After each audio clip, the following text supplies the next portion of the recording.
새해 첫 주일을 맞이하여서 우리 가정과 우리 교회와 우리 나라 위에 하나님의 크신 복이 임하기를 주의 이름으로 간절히 축원합니다.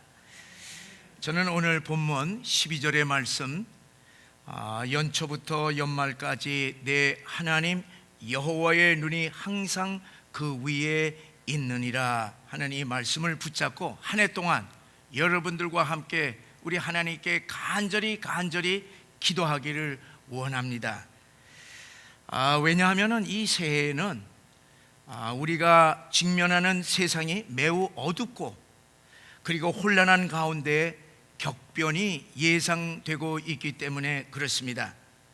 첫째로 이 코로나를 탈출하지 아니하면은 우리는 아무것도 할 수가 없습니다. 모든 것이 올 스톱입니다.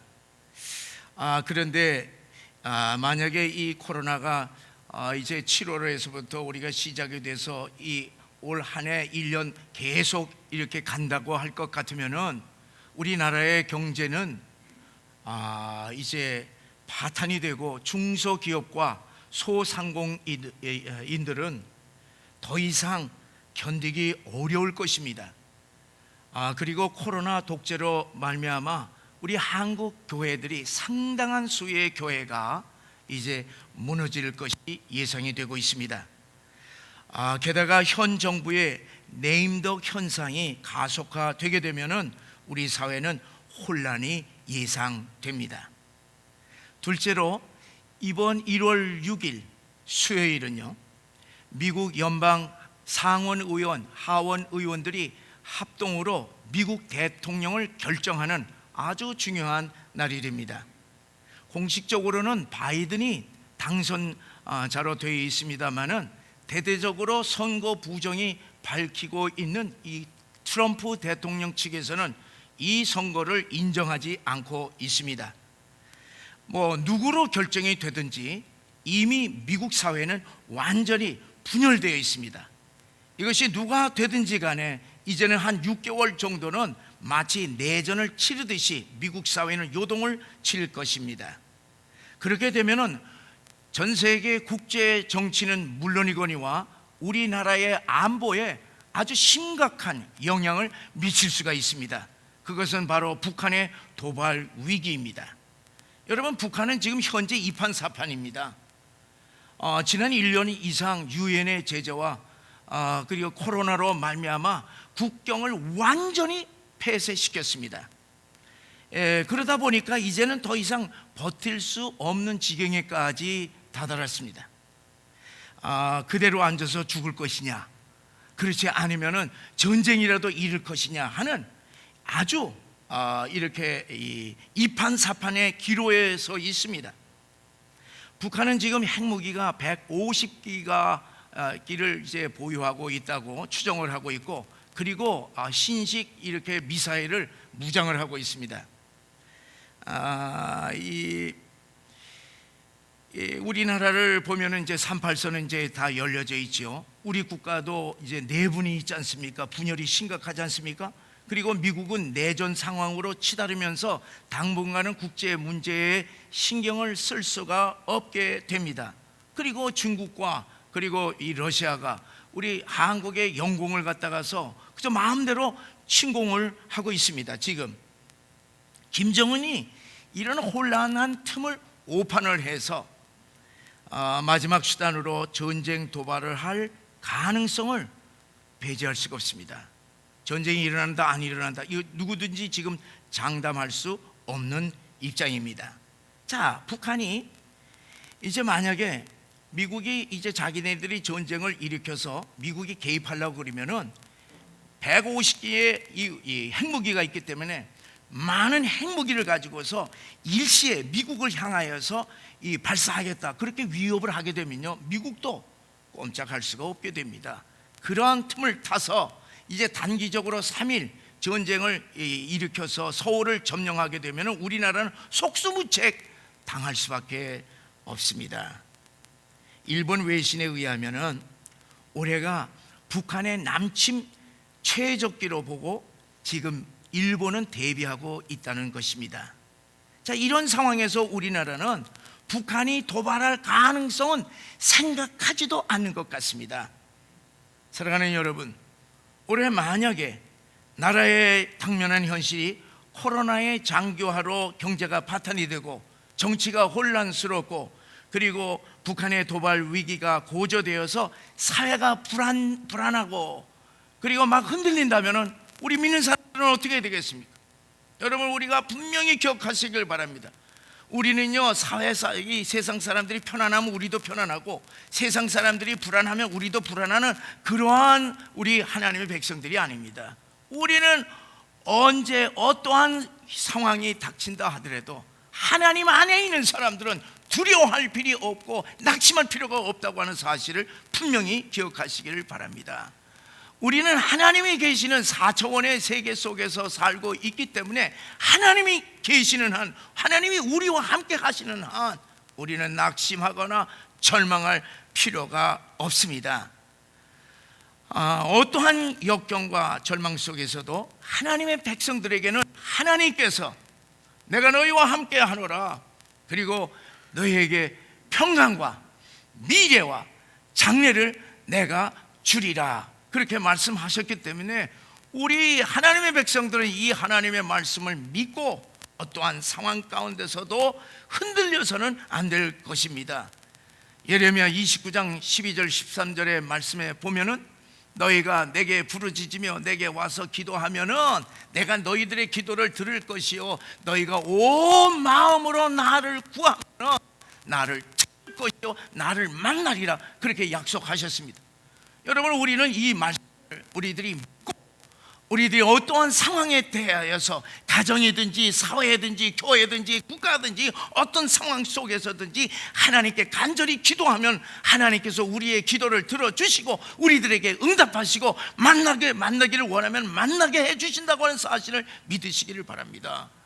여러분, 예레미야 5장에 보게 되면은 이 예루살렘에 한 사람이 정의와 공의를 구하는 사람 한 사람만 있다 하더라도 내가 예루살렘 전성을 용서하리라, 구원하리라, 그렇게 말씀하셨습니다.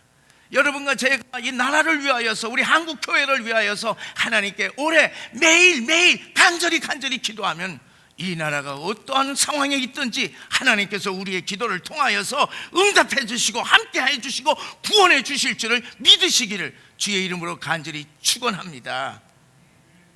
여러분, 연초부터 연말까지 내 하나님 여호와의 눈이 항상 그 위에 있느니라 하는 이 말씀처럼 우리 모두 하나님께 올해 우리나라를, 우리 교회를 불꽃 같은 눈으로 살피시고 지켜 주시옵소서, 우리나라를 구하여 주시옵소서, 그렇게 간절히 매일 밤 9시에 함께 기도하시기를 간절히 바랍니다.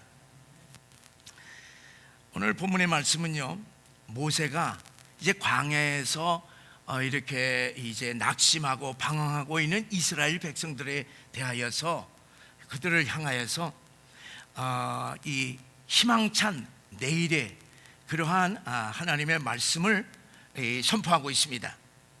이제 하나님께서 이스라엘 백성들에게 약속하신 축복의 가나안 땅을 바라보면서 우리가 저 가나안을 향해서 우리가 전진하라, 그렇게 선포하고 있습니다. 사실 이 가나안으로 행군할 때에 다단이라고 하는 사람이 모세를 비방하면서 이 이스라엘 백성들을 이제 충동을 해서 선동을 했습니다. 모세가 애굽보다 못한 가나안으로 우리들을 지금 인도하고 있다.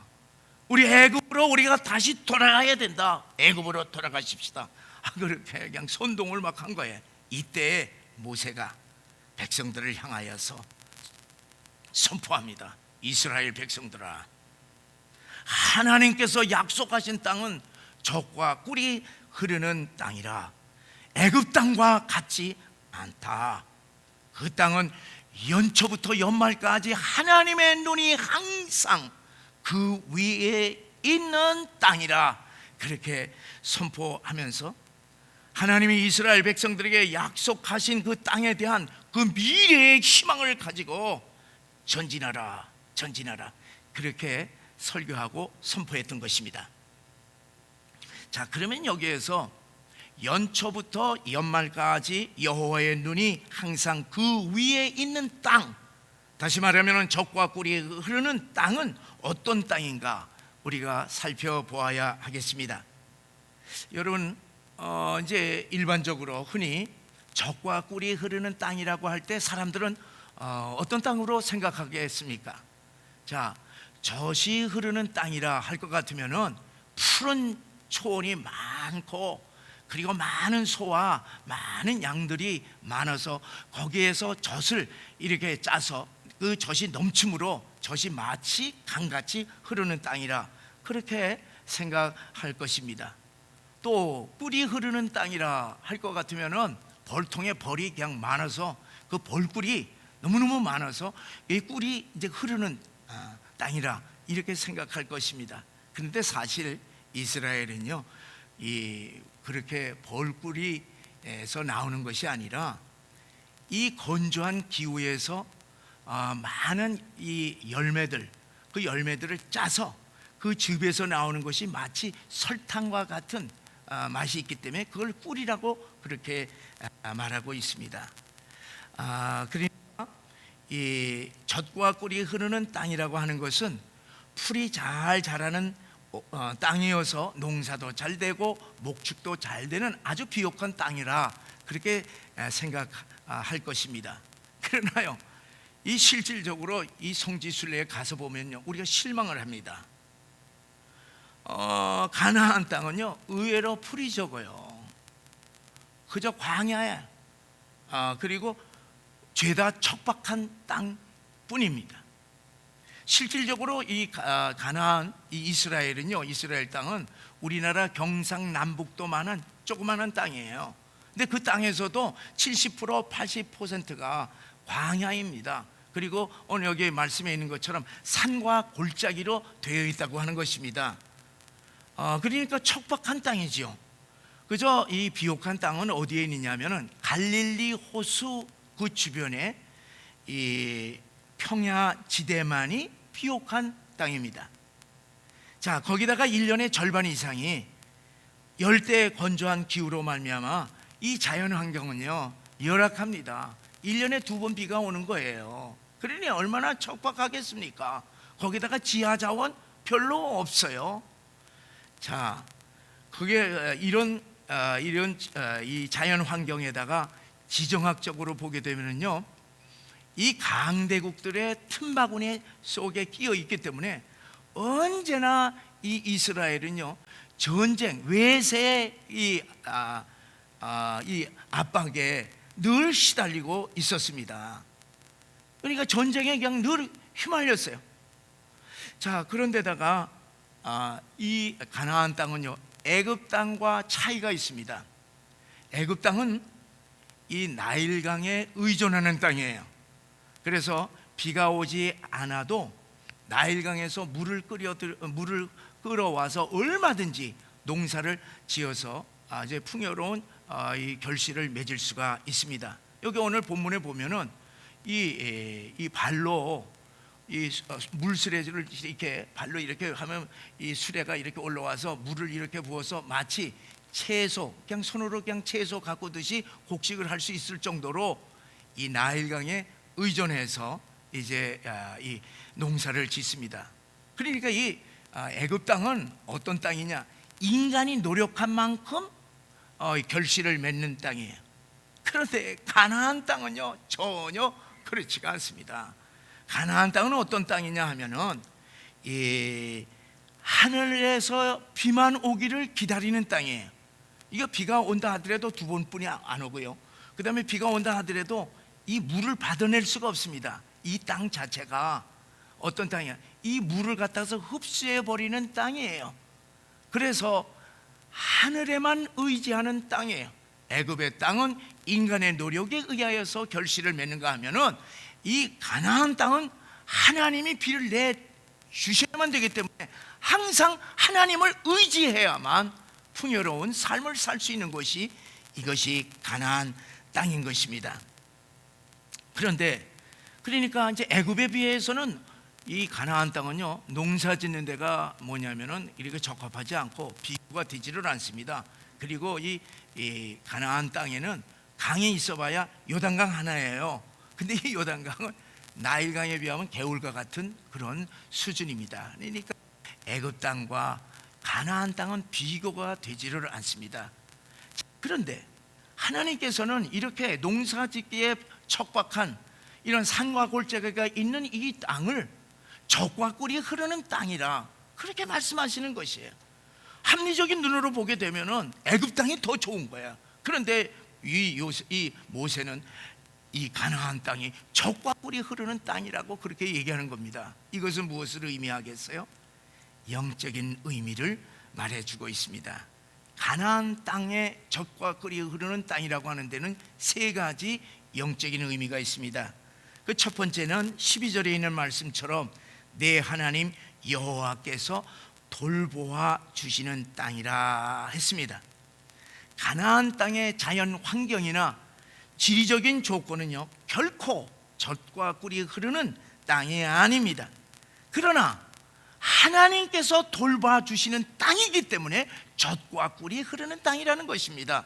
여기서 돌보아 주시는 땅이라고 하는 것은요, 무엇을 의미하냐면, 돌본다고 하는 뜻은 이렇게 사람이 직접 이렇게 발로 밟아서 이 하나씩 하나씩 걸어다니면서 살피는 것이, 그러니까 아주 구체적으로 이렇게 잘 살피는 것입니다.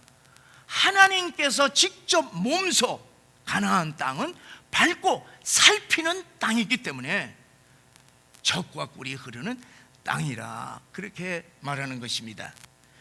또 두 번째로 보면은 연초부터 연말까지 여호와의 눈이 항상 그 위에 있기 때문에 젖과 꿀이 흐르는 땅이라고 말하고 있습니다.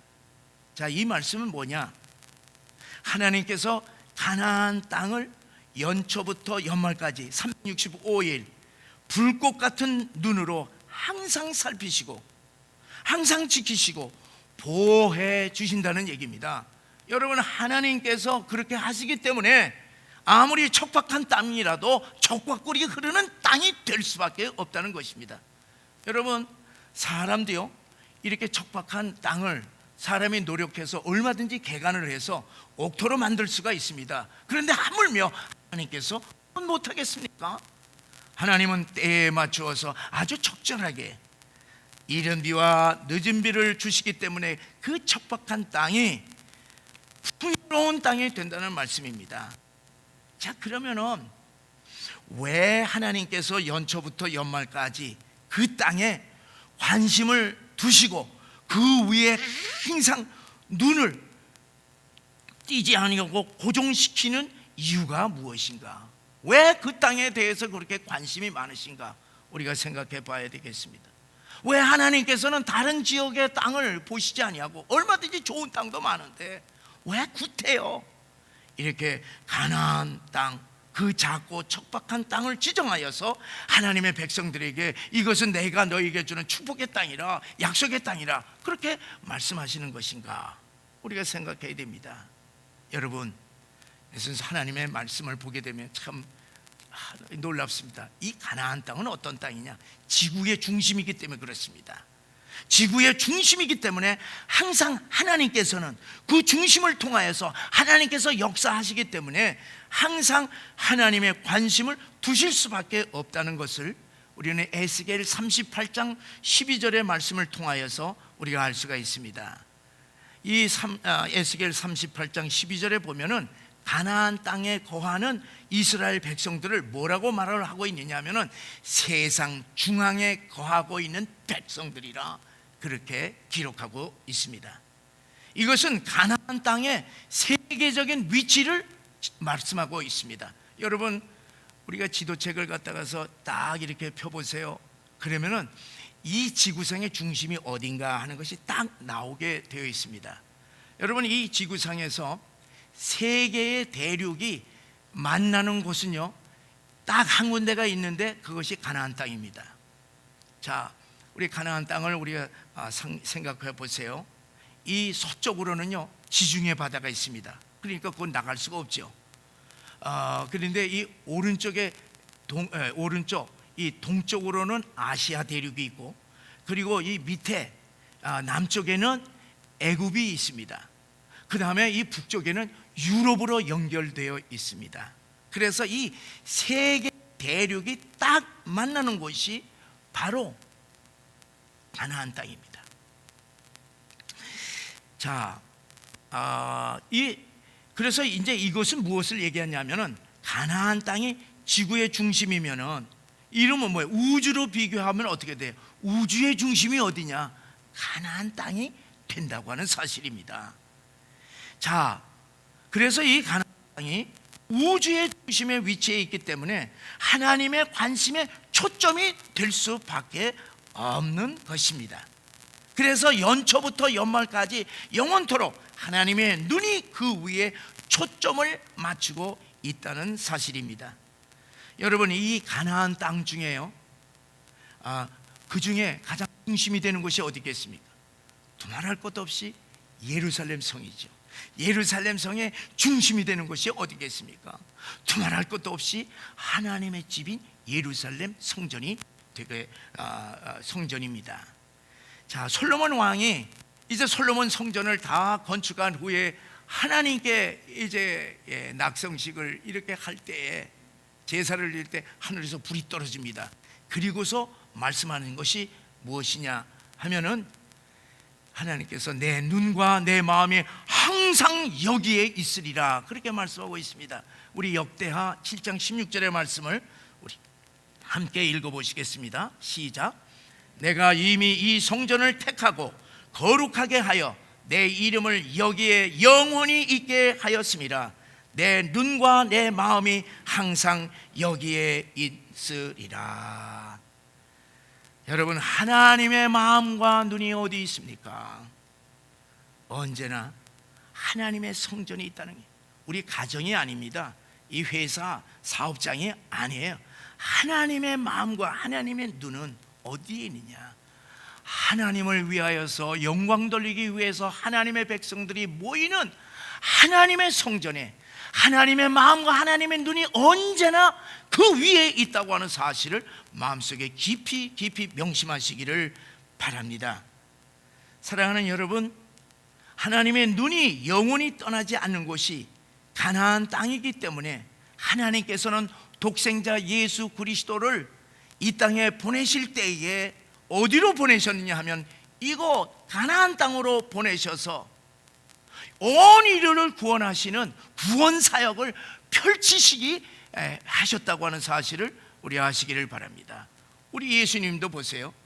예수님도 보시면은 이 제자들에게 마지막으로 이 명령을 합니다. 너희가 이제 성령의 권능을 받으면 예루살렘과 온 유다와 사마리아와 땅끝까지 이르러 내 증인이 되라, 그렇게 명령하셨습니다. 여러분, 복음은 어디서부터 시작이 되느냐? 예루살렘에서부터 시작하여서 전 세계로 다 나가는 거예요. 생명의 구원의 역사가 어디서부터 시작되느냐? 예루살렘에서부터 시작되는 것입니다. 하나님의 성전에서부터 시작되는 것입니다. 여러분, 여러분과 제가 우리가 어디에서 하나님의 생명의 역사를 우리들이 경험할 수가 있겠습니까? 어디에서 기쁨의 소식을 들을 수가 있습니까? 하나님의 눈과 마음이 있는 이곳을 통하여서 하나님께서 역사하신다고 하는 사실을 믿으시기를 주의 이름으로 간절히 축원합니다. 이렇게 우주의 중심이고 하나님의 관심의 초점이고 또 장차 구세주 예수 그리스도를 보내실 가나안 땅을 하나님께서는 이 아브람 때부터, 그리고 이 이스라엘 백성, 출애굽하기 전에 이스라엘 백성들, 그리고 광야의 이스라엘 백성들에게 계속해서 젖과 꿀이 흐르는 땅을 바라보고 너희들 그곳을 차지하라. 그곳에서는 무엇이 있느냐? 하나님께서 그 땅을 돌보시는 것이에요. 하나님께서 그 나라를 통치하시는 것이에요.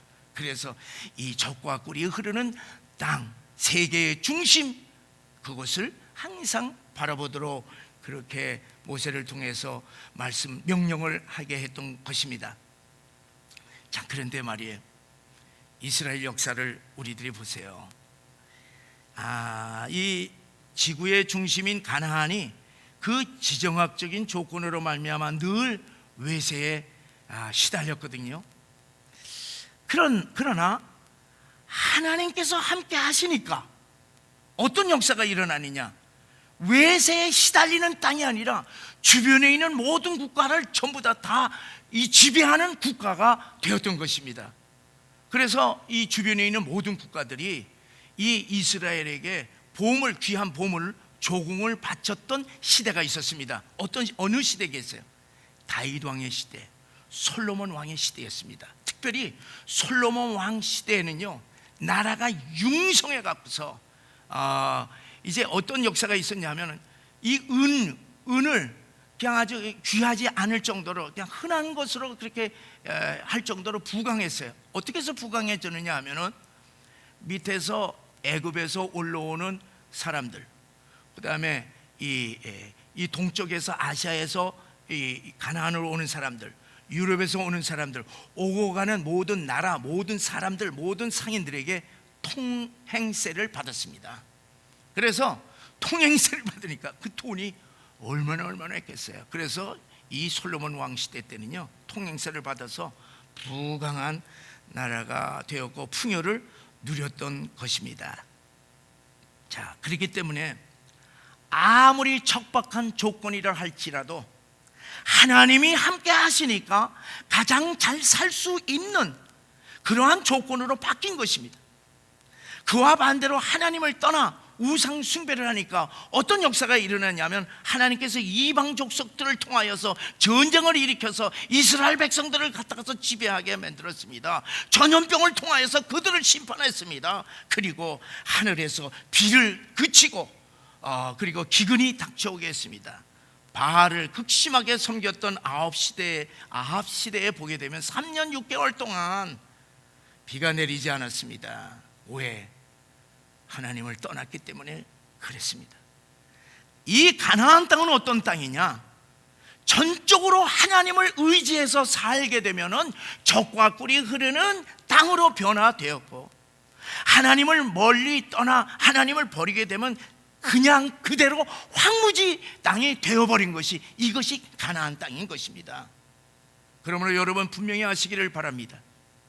가나안 땅이 젖과 꿀이 흐르는 축복의 땅이 될 수 있는 근본적인 원인은 그 땅의 환경이나 조건이 아니라 하나님이 보살피시는 땅이기 때문에 젖과 꿀이 흐른다고 하는 사실을 명심하시기를 바랍니다. 하나님의 눈이 항상 머물러 있으면 젖과 꿀이 흐르는 땅이 될 수 있다고 하는 사실을 믿으시기를 바랍니다. 그러므로 여러분, 우리 인생에 있어서 최고의 축복이 무엇입니까? 환경입니까? 조건입니까? 아니에요. 하나님의 눈이 우리와 항상 우리 위에 머물러서 하나님께서 우리를 살펴주시게 되면 우리는 최고의 복을 받은 사람이라고 하는 사실을 믿으시기 바랍니다. 여러분, 하나님이 함께 하셔서 임마누엘의 역사를 매일매일 경험하는 사람이 참된 복된 사람입니다. 아무리 있어봐도 하나님이 없는 인생은 미래가 없는 것이에요. 평안이 없는 것입니다. 척박한 땅이 될 수밖에 없다고 하는 사실입니다. 그러면 여러분, 어떻게 하나님의 눈이 항상 우리 위에 머물러서 우리의 삶이 젖과 꿀이 흐를 수가 있을 것인가? 우리들이 생각해야 합니다. 살펴야 됩니다. 어떻게 하면? 딱 한 가지 조건뿐입니다. 딱 한 가지 조건뿐이에요. 그것이 11장 8절에 있는 말씀이에요. 그러므로 너희는 내가 오늘 내게 명하는 모든 명령을 지키라.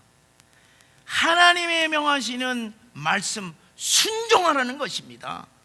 그리하면 8절에 어떻게 되느냐? 너희가 강성할 것이요, 너희가 그 땅을 차지할 것이라. 뭐 전쟁을 하거나 뭐를 쌓아놓고 이런 것이 아니에요. 하나님의 말씀을 순종하면은 하나님께서 너를 강성하게 하고 그 땅을 너희에게 다 줄 것이다. 그리고 구절에 보면은 너희의 날이 장구할 것이다 그랬어요. 장구할 것이다. 하나님의 말씀에 순종하게 되면 장구하던 축복, 장수의 축복을 누리리라. 15절에 보니까 너희가 먹고 배부를 것이라 그랬어요. 먹고 마시는 문제, 하나님의 말씀에 순종하고 하나님이 함께 하시면은 먹고 마시고 배부를 것이다, 그렇게 말씀하시는 것입니다. 그것이 어디에 있느냐? 신명기 28장에 있습니다. 신명기 28장에 보면은 14절까지 축복의 장이요, 15절부터 전부 다 저주의 장이 아니겠습니까? 그렇잖아요. 우리 한번 읽어보시겠어요? 시작.